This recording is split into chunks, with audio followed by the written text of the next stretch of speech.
Hi hello, നമുക്കിന്ന് വളരെ healthy ആയിട്ടുള്ള ഒരു വെജിറ്റബിൾ സാൻഡ്വിച്ച് ഉണ്ടാക്കാം. ഇപ്പം നമ്മൾ വീട്ടിൽ തന്നെ ഉണ്ടാക്കുന്നതുകൊണ്ട് ഇതിന് വേണ്ട മയോണൈസ് നമ്മൾ വീട്ടിൽ തന്നെ പ്രിപ്പയർ ചെയ്തെടുക്കാം. അതിനുവേണ്ടി ഒരു കപ്പ് പാലെടുത്തിട്ടുണ്ട്. പാൽ നല്ല തണുത്ത പാലാണ് എടുത്തിരിക്കുന്നത്. അതിലേക്ക് ഒരു കപ്പ് സൺഫ്ലവർ ഓയിൽ എടുത്തിട്ടുണ്ട്. സൺഫ്ലവർ ഓയിൽ നമ്മൾ ഒന്നിച്ചെടുത്ത് ബീറ്റ് ചെയ്യേണ്ട, കുറേശ്ശെ 3 പ്രാവശ്യമായിട്ട് ഞാൻ അടിച്ചെടുക്കുകയാണ്. പിന്നെ അടിക്കുമ്പോൾ നല്ല തിക്കായിട്ട് വന്നില്ലെങ്കിൽ നമ്മൾ കുറച്ചും കൂടി ഓയിൽ ഒഴിച്ച് കൊടുക്കണം. വെജിറ്റബിൾ ഓയിൽ ഒഴിക്കുമ്പോൾ നല്ല തിക്കായിട്ട് തന്നെ കിട്ടും നമുക്ക്.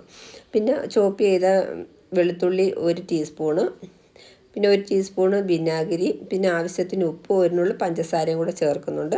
ചേർത്ത് നമ്മൾ ഈ രീതിയിൽ അടിച്ചെടുക്കണം. നല്ല തിക്കായിട്ട് വന്നിട്ടുണ്ട്. തിക്കായിട്ട് വന്നില്ലെങ്കിൽ കുറച്ചും കൂടെ വെജിറ്റബിൾ ഓയിൽ ഒഴിച്ച് അടിച്ചാൽ മതിയാവും. പിന്നെ നമുക്ക് അതിന് വേണ്ട വെജിറ്റബിൾസൊക്കെ എടുക്കാം. സവാള ഒരെണ്ണം എടുത്തിട്ടുണ്ട്, ക്യാരറ്റ്, തക്കാളി ഒരെണ്ണം, പിന്നെ കുക്കുംബർ, പിന്നെ 2 ലീഫ് ക്യാബേജും കൂടെ എടുത്തിട്ടുണ്ട്. ഇതെല്ലാം നമുക്ക് ചെറിയ പീസാക്കി കട്ട് ചെയ്തെടുക്കണം. വേണമെങ്കിൽ ഇത് വേറെ പച്ചക്കറികളൊക്കെ ആഡ് ചെയ്യാം.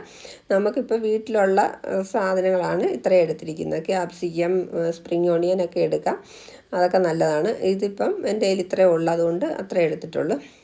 ഇതെല്ലാം ചെറിയ കഷ്ണങ്ങളാക്കിയിട്ട് ആ മയോണൈസിൻ്റെ പകുതി ഞാൻ എടുത്തിട്ടുള്ളൂ. പകുതിക്കകത്തോട്ട് ആദ്യം ഞാനിത് വെജിറ്റബിൾസൊക്കെ ഒന്ന് സോക്ക് ചെയ്യുന്നുണ്ട്. അന്നേരം അത് കുറച്ചും കൂടെ മയോണൈസ് വേണമായിരുന്നു. അപ്പം ഞാൻ കുറച്ചും കൂടെ എടുത്തിട്ടുണ്ട്. ആ അടിച്ചത് മൊത്തവും പിന്നെ ഞാൻ എടുത്തിട്ടുണ്ട്. അതിനകത്ത് നല്ലോണം സോക്കായി കിട്ടിയിട്ടുണ്ട്. പിന്നെ കുറച്ച് ഉപ്പുപൊടിയും കൂടെ ചേർത്തിട്ടുണ്ട്. പിന്നെ 1 ടീസ്പൂൺ കുരുമുളക് പൊടിയും ചേർത്ത്. ഇത്രയും ചേർത്ത് നമുക്കിതെല്ലാം കൂടെ ഒന്ന് ഇളക്കി ഒന്ന് മാറ്റി വെക്കാം. പിന്നെ നമുക്ക് ബ്രെഡ് എടുക്കണം.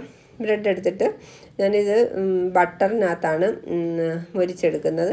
ബട്ടർ എന്നിട്ട് ഫ്രിഡ്ജിൽ നിന്ന് ഞാൻ നേരിട്ട് എടുത്തതുകൊണ്ട് ഇതുപോലെ ഇച്ചിരി മെൽറ്റ് ആകാതിരിക്കുന്നത്. അപ്പോൾ നമ്മൾ കഷ്ണം പോലെ ഇരിക്കുന്നത് അത് അരിഞ്ഞ് ചൂടായ പാനിലേക്ക് വെക്കുമ്പോഴത്തേക്ക് പെട്ടെന്ന് അത് മെൽറ്റായി കിട്ടും.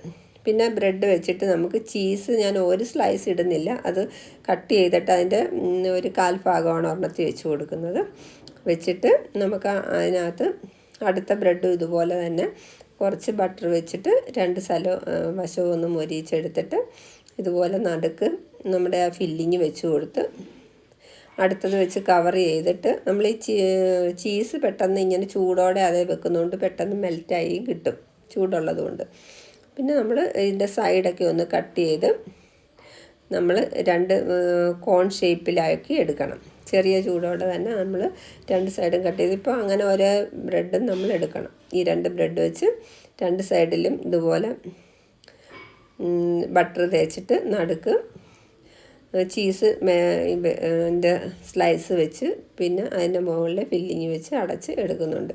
ഇങ്ങനെ അതിൻ്റെ സൈഡെല്ലാം അരിഞ്ഞ് കളയണമെന്നില്ല, കളഞ്ഞില്ലെങ്കിലും കുഴപ്പമില്ല. നമ്മൾ വീട്ടിൽ കഴിക്കാനാണെങ്കിൽ അങ്ങനെ കളഞ്ഞില്ലെങ്കിലും അങ്ങനെ സൈഡ് അരിഞ്ഞില്ലെങ്കിലും കുഴപ്പമില്ല. പിന്നെ ഒരു ഭംഗിക്ക് വേണ്ടിയിട്ട് ഞാൻ സൈഡൊക്കെ ഒന്ന് കട്ട് ചെയ്യുന്നുണ്ട്. കട്ട് ചെയ്ത് ഞാൻ ഇതുപോലെ സെർവ് ചെയ്യാം.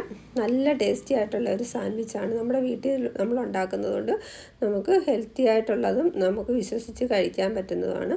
പിന്നെ നമ്മളിതിൻ്റെ പുറത്ത് കുറച്ച് ടൊമാറ്റോ സോസും കൂടി സ്പ്രെഡ് ചെയ്യുന്നുണ്ട്.